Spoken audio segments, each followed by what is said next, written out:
Is there an agenda to crush testosterone and increase estrogen levels for both men and women, making us not only weak, but infertile and causing health issues to arise? You can probably call this a type of chemical castration. Well, that's what today's video is about, so let us dive into some of the research. Atrazine is one of the most common herbicides used to kill weeds on large-scale farms. It easily dissolves in water, and it's a laboratory-made chemical not found in nature.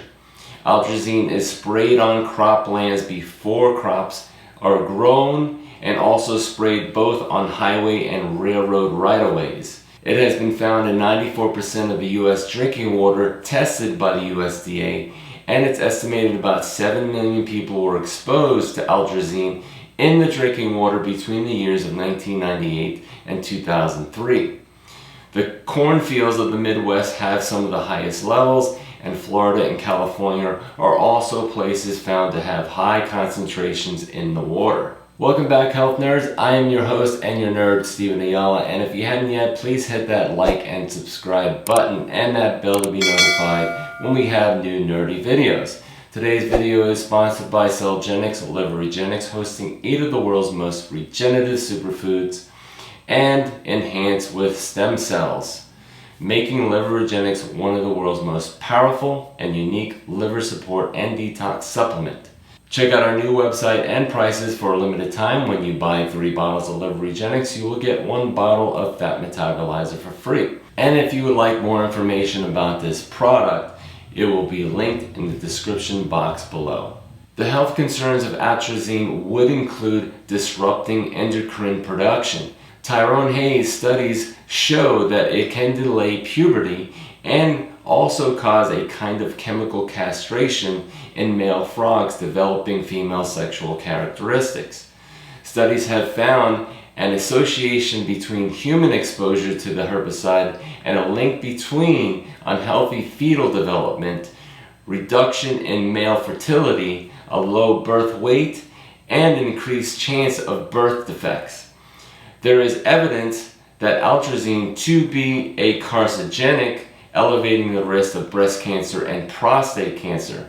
One of the reasons would be that it would turn on an enzyme called aromatase that decreases testosterone and increases estrogen levels quite dramatically.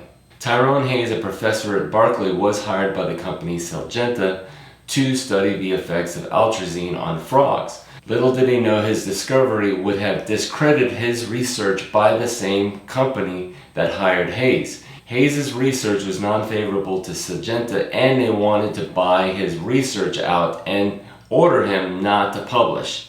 Things took a turn for the worse when Hayes and his family was threatened with violence. It wasn't until the EPA intervened and demanded that Hayes be released from his contracts. It was only then he was able to publish his findings in many credible journals. As a rebuttal to his publication, they hired scientists to refute his data and his findings. He was disappointed on how Berkeley responded to his time in need. His concern is that these large schools are turning into corporations being bought by corporate money. Glyphosate is 1/2 of the ingredients found in Roundup made by the company Monsanto. Glyphosate has been found in our water, urine, and breast milk, food, soil, beer, and wine, but now has been found in vaccines. The coronavirus scare makes me think that there is an agenda to lower not only our fertility, but possibly one of the hormones that makes us rebellious and somewhat aggressive when necessary. Seeing how a corrupt government would not want aggressive people to stand up and fight not only for their health and environment, but an oppressive government. Moms across America sent 5 childhood vaccines to an independent lab to be screened for glyphosate. All 5 tested positive for glyphosate, with the MMR vaccine showing the levels 25 times higher than the other vaccines. Now, if you have children, you should be aware that glyphosate is found in much higher levels than the EWG scientists consider safe for children. Found in some of General Mills cereals like Honey Nut Cheerio, Nature Valley Dark Chocolate, Fruit Chews, Trail Mix, and granola bars. Factory farm foods have some of the lowest nutrients found in plants. One of the reasons for this is glyphosate combined with the nutrients in the soil, preventing the plant from absorbing them. Glyphosate also acts as an antibiotic that kills bacteria not only in the soil but in humans and animal intestinal flora. Now researchers also believe that herbicides of all kinds cause a host of health issues like hormone disruptors, kidney disease, reproduction problems, birth defects, and also it's linked to liver damage. In 2016 study, research concluded that even an extremely low dose given to rats exposed to Roundup developed non-alcoholic fatty liver disease.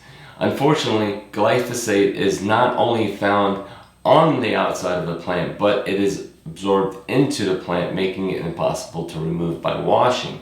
Even cooking at high temperatures or baking will not break this down. Organic food prohibits the use of glyphosate, but unfortunately sometimes it may have small trace of glyphosate residue. Now it is best to be informed so you can make better decisions when it comes to buying food that promotes health. Most of these chemicals can be avoided, but it's going to take your full divided attention when it comes to what you put in and on your body. This is not an impossible task, but it will take your full divided attention. Remember, this channel's here to help expose the good, the bad, the ugly. So stay safe and always remember, health is wealth. See you guys.